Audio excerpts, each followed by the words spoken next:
Tappeto rosso srotolato per Altesino, una delle aziende più celebri, famose, la prima anche che si incontra, una delle prime arrivando a Montalcino da Buonconvento, stasera dedicato al rosso, Sì. addirittura con 2 rossi, quindi è un'azienda come tutte che nel rosso di Montalcino ci credete. Assolutamente sì, per Altesino il rosso di Montalcino non è mai stato un prodotto complementare, è sempre stato un prodotto che abbiamo messo sempre sullo stesso piano del Brunello di Montalcino.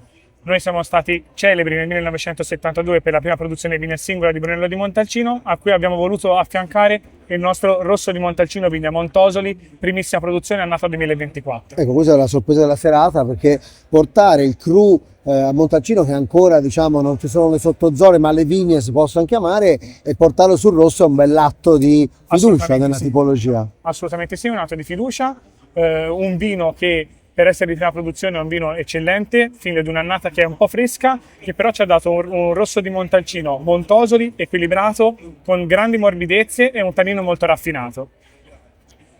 Ecco, quindi il rosso Montalcino, diciamo, classico, è più fresco, più rilassante, l'altro c'è un po' più di struttura, com'è Assolutamente appunto, sì. perché questo cru, che cosa si caratterizza Montosoli? Qual è Allora, la caratteristica? La caratteristica di Montosoli è sicuramente questo frutto che è molto più maturo rispetto al rosso di Montalcino annata, ma soprattutto ha una struttura superiore. Quindi abbiamo un rosso di Montalcino annata, fresco, molto bevibile, con un frutto che rimane sempre fresco, a buona maturazione.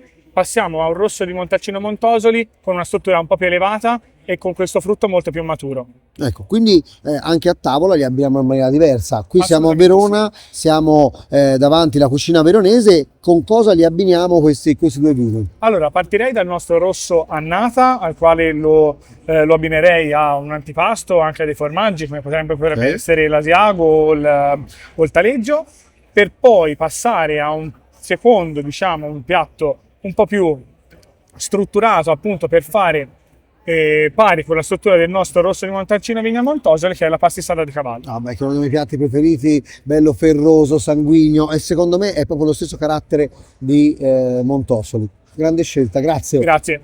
Viva il rosso!